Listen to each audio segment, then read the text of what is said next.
Vietnam sama Cina, militernya mendominasi, jadinya disiplin, jadinya jadi negara gede. Kenapa lu yakin banget bakal jadi Cina sama Vietnam?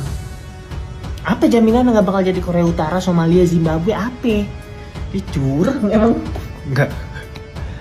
Emang masalah ngambil contoh yang bagus-bagus kita jagonya, harus diakui. Pajak nih biar tinggi, ngambil contohnya Europe. Pendidikan biar nggak terlalu tanggung jawab, milihnya pasar bebas, ngambil contohnya US. Militernya mau di ini itu ngambilnya contoh negara lain. Emang jago gitu. Maksud gue benerin aja polanya dulu. Gini, misalnya sebelum RUU TNI kemarin disahin nih, toh RUU perampasan aset.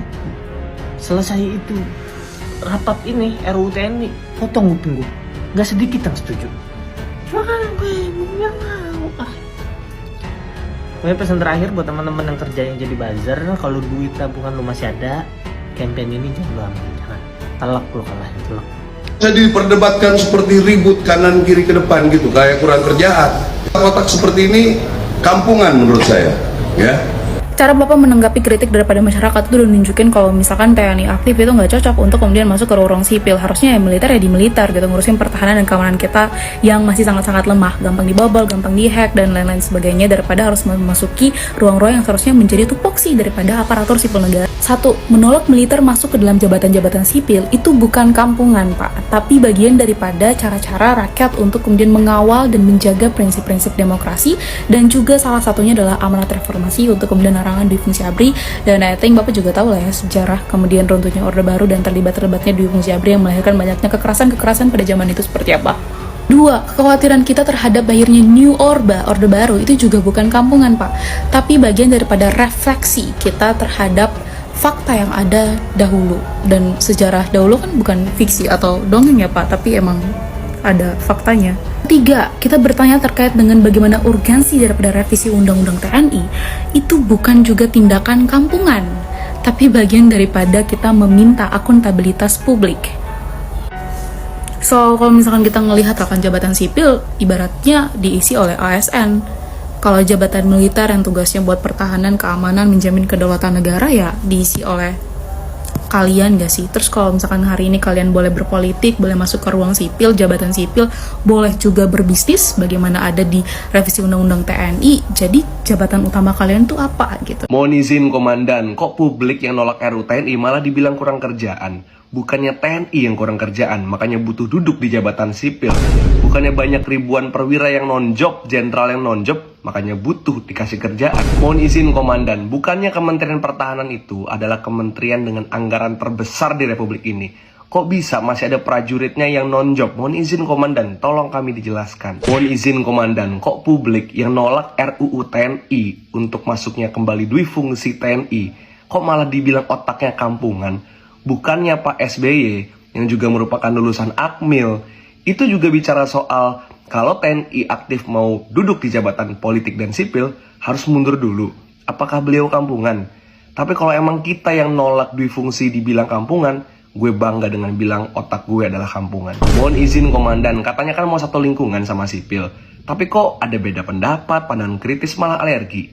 Malah dikatain balik, menantunya bilang otak kampungan, mertuanya bilang wajah kau gelap, sama aja. Mohon izin Komandan, hari ini ada CSN yang lagi nganggur, ada PHK di mana-mana, Gen Z susah nyari kerja, tapi kok TNI aktifnya mau ngambil double job, kerjaan TNI sama kerjaan sipil. Utamain dulu dong warga sipilnya Komandan. Dan untuk teman-teman semua, cara paling gampang untuk tahu produk undang-undang itu bermasalah atau enggak adalah ketika ia mencurigakan. Dan per hari ini DPR membahas RUU TNI secara diam-diam, ngebut bukan di kantor tapi Hotel Fairmont Jakarta yang mewah itu. Di tengah efisiensi lagi, mencurigakan nggak? Banget. Gue udah pernah bahas sebetulnya kenapa kita perlu menolak difungsi bahkan multifungsi TNI. Coba lo scroll sendiri di video ini. Tapi secara intisarinya adalah kalau prajurit bersenjata aktif duduk di jabatan sipil, maka ada ketimpangan, ada ketidaksetaraan, ada trauma kembali kepada era Orde Baru. Bukan hanya ada potensi kekerasan yang kembali, tapi meritokrasi yang akan semakin hilang. Mereka yang telah dilatih di BUMN, ASN, kuliah bertahun-tahun, akan kalah dengan TNI aktif yang cuma dikasih kursus bentaran doang. Apakah benci TNI? Ya justru enggak. Kita pengen TNI pada tempatnya, sipil pada tempatnya. Untuk solusi perwira non-job sudah banyak kok kajiannya. Kalau pengen tetap maksa solusinya adalah TNI aktif megang jabatan sipil, oke, fine. Tapi publik juga kalau gitu berhak menuntut sipil aktif boleh megang senjatanya TNI. Gimana? Gua jelasin dulu kenapa di negara demokrasi, dui fungsi ABRI itu harus ditentang dan dikutuk karena sangat-sangat berbahaya. Karena gua perhatiin udah mulai banyak narasi-narasi yang mengarahkan bahwa dui fungsi ABRI ini positif gitu untuk negara ini karena tegas dan apa sebagainya. Gini teman-teman semuanya, prinsip dasar militerisme dan demokrasi itu berlawanan. Militer itu nurut maunya atasan, represif. Sedangkan demokrasi itu nurut maunya rakyat, freedom, kebebasan. Berkebalikan. Makanya orang-orangnya nggak boleh cross tuh.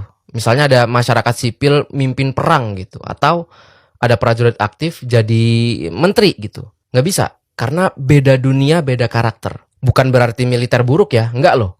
Bagus loh. Karena kalau waktu perang emang harus nurut atasan. Nggak mungkin dong waktu baris berbaris. Komandannya kayak siap gerak. Terus bawahannya kayaknya enggak deh. Kayaknya istirahat di tempat aja deh komandan. Nggak mungkin. Harus nurut. Tapi dalam mengelola pemerintahan nggak bisa kayak gitu. Pokoknya menteri harus segini, rakyat nggak setuju, wah ndasmu gitu. Nggak bisa.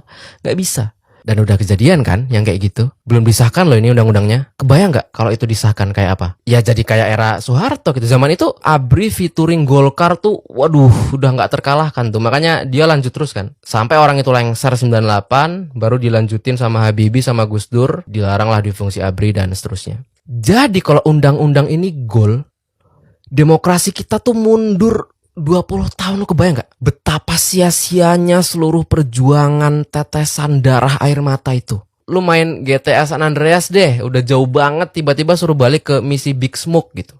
Atau lu nonton Naruto, udah jauh banget tiba-tiba balik ke Zabuza gitu. Aduh, itulah kenapa rapatnya diadakan sembunyi-sembunyi. Karena mereka paham, bahaya kalau masyarakat tahu, ribut pasti kita protes. Jadi mending niat jahat itu digodok dalam diam gitu. Walaupun akhirnya ketahuan juga. Nah karena ini udah ketahuan teman-teman niat jahatnya. Zaman Soeharto gak ada sosmed. Sekarang ada sosmed. Jadi kalau lo masih meyakini bahwa negara ini negara demokrasi, ya lawan. Kita lawan. Lo bisa sebar video rapat yang kemarin digerebek. Lo bisa sebar video ini. Lo bisa sebar hashtag tolak RUU TNI apapun itu. Sekarang ada sosmed. Pakai sosmed ini. Kita lawan supaya RUU ini nggak disahkan. Dulu kita udah sepakat bahwa militer dan sipil harus dipisahkan. Tapi sekarang ada upaya untuk mengembalikan mereka kembali ke ranah sipil lewat revisi UU TNI. Parahnya lagi, prosesnya kayak kejar tayang. Pembahasannya dilakukan tertutup, dikebut di akhir pekan, bukan di kantor DPR tapi di hotel mewah. Di tengah situasi negara yang lagi efisiensi, PNS aja pengangkatannya diundur, tapi RUU TNI ini kayak dikejar-kejar. Urgensinya apa sih? Salah satu isu utama dari RUU ini adalah pelebaran fungsi TNI di ranah sipil. Sebelumnya cuma ada 10 kementerian atau lembaga yang boleh diisi prajurit aktif, tapi sekarang jadi 15. Lebih parahnya, RUU ini nyelipin pasal abu-abu yang berbunyi, serta kementerian atau lembaga lain yang membutuhkan tenaga dan keahlian prajurit aktif sesuai kebijakan presiden. Bahasa bayinya, TNI bisa ditempatkan di mana saja asal presiden menganggap itu perlu. Pagar pembatas antara sipil dan militer diruntuhkan total.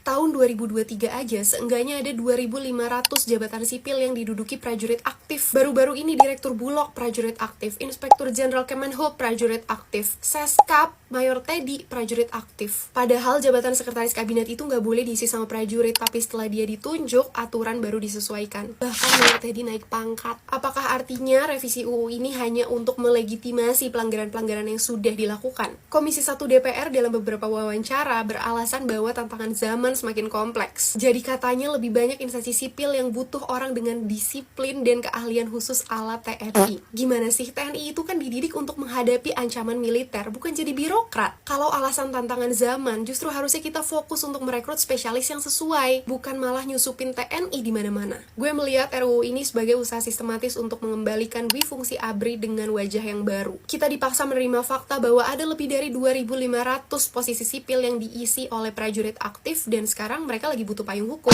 Entah sejak kapan negara ini cara kerjanya jadi yang penting jalan dulu, aturan mainnya dibuat di tengah jalan sesuai kebutuhan.